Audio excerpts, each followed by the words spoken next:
at town on this Tesla. The car was left in shambles with shattered windows, massive punctures, and tons of anti-Elon Musk graffiti. We don't like what Elon Musk is doing. This man would only give me his first name. Greg, sorry. But says he actually owns the white Model S. I bought it just to destroy it. And Greg says he coordinated the stunt with his friends because he doesn't like Musk. Just wacky, wacky, wacky. Can you imagine spending all that money just to destroy a car? Elon still gets the profits from that sale, so well done. Time to check in with some young folk about the state of the nation. Let's see if they can articulate their opposition to Donald Trump. Do you think that President Trump is making America great again, or is he making it worse? No. Clearly making it worse. Clearly making it worse. What is one specific thing that is making America worse? Well, there's a lot of things that we could That's good. say, but I'm looking for one. They're censoring. Decreasing funding for the Agriculture Department DEI training. Decreasing funding for agriculture DEI programs. Fantastic choice there. And sadly, the college kids disgracing themselves with absurdist statements are all too common these days. Listen here as these supposedly well-educated young adults talk about their favourite revolutions. And they pick ones where Islamists seized power and destroyed women's rights, the rights of religious minorities. This is low-key terrifying. I'll be asking members what their favorite revolutions are. I think my favorite revolution's the Iranian Revolution. I think it's really cool how it works. What is your favorite revolution? Afghanistan 2022, because it defeated American imperialism once and for all. And watch as this next simpleton explains that she'd rather go to Palestine than Israel, despite the fact that she's gay. Are you queer? Yes. Would you go to Israel? I would go to Palestine. Even though, wait, but if you went to Palestine, you'd be thrown off of a building for being gay. Do you love Palestine? Yeah, why not? Even though you wouldn't be allowed to be yourself there?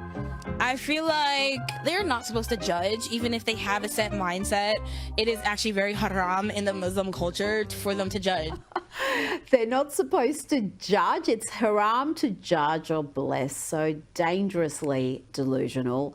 To Cardiff University now, where a student running for student president, well, decided to run on a communist platform, pushing the agenda of the ideology that has slaughtered, starved millions of people. The hammer and sickle should be as unacceptable as the swastika and other Nazi symbols.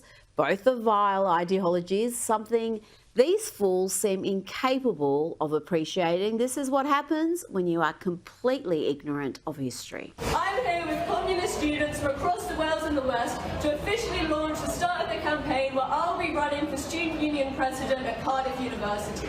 I'm running on a communist programme, so our first demand is kick capitalism off campus. This means an end to the marketisation and privatisation of education.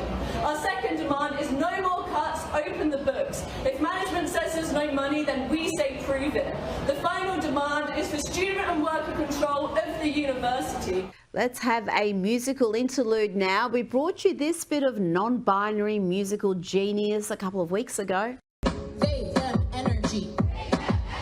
They, them, energy. They, them, energy. They, them, energy. Well, it seems the lefties losing at promotion is seeing this absolute banger gain renewed popularity. Everyone wants they, them energy.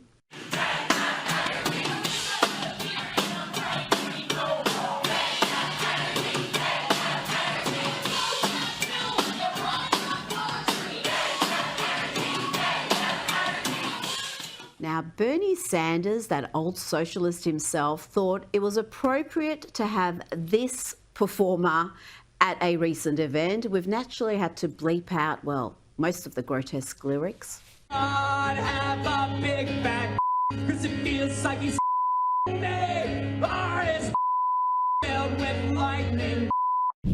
Now, we are seeing violent protests in New York against the Trump administration's crackdown on illegal immigration and the recent detention of anti-Israeli, anti-Western civilization activist and Columbia University student Mahmoud Khalil, who authorities intend to deport, and the ferals don't like it.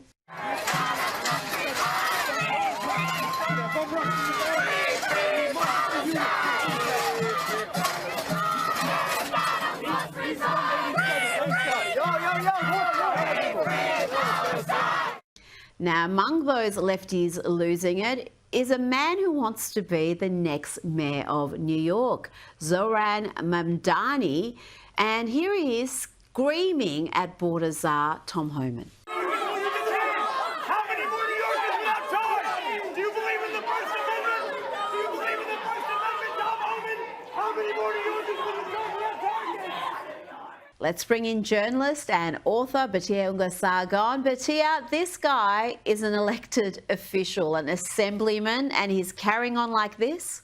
Unfortunately, a lot of American politics right now is elected officials trying to get their Twitter moment. We're seeing Twitter politics everywhere where people just want that clip so that they can show their online audience, look at me, look at what I accomplished, look, I'm out there defending these principles and so forth, when honestly, this stuff is only popular on social media. The American people overwhelmingly chose Donald Trump because he promised to get rid of the no good nicks. He promised to get rid of criminals, violent criminals who had come here illegally, and he's living up to that promise every single day. Tom Homan is a real hero. This is a person who waited his whole life for this job, and he's doing it with a smile on his face, and he absolutely loves it, Rita, when the lefties lose it on him. He talks about it all the time. He's like, bring it on. I'm going to service the American people. And so you have a real split screen here between these lefty politicians catering to an online audience, which is minuscule in real life, and then, of course, the MAGA movement, which is representing where the vast majority of Americans are at. Now, we've got plenty more serious issues to discuss, but let's just have a little bit of fun here. And we've got more proof here that Donald Trump is the funniest president we've ever had, ever. Watch him here as the Irish Prime Minister Martin, is asked about Rosie O'Donnell moving to Ireland. She has fled America, another win for the Trump administration. Watch this exchange. Ireland is known for very happy, fun-loving people, great attitude, many in this room right now that I've met. Why in the world would you let Rosie O'Donnell move to Ireland? I think she's going to lower your happiness level. That's true. Thank you. I like that question. Do you know you have Rosie O'Donnell? Do you know who she is? Yeah. I'm joking. You better off not knowing. I just love this entire story, the way the clash started years ago. I remember Donald Trump being questioned about his comments about Rosie O'Donnell when he was running in 2016, and now it ends with her fleeing the country and the president making jokes about it in the Oval Office.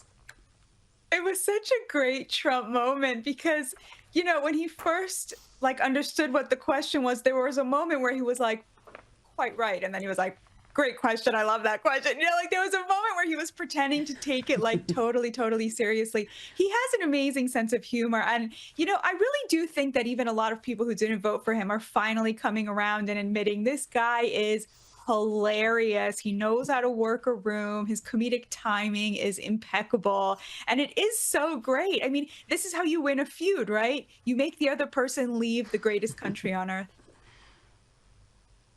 Well, you know what? You've got to give her some props because at least she followed through with what she said she was going to do. We've had so many of these celebrities and activists who have threatened to leave as if anyone would give a damn.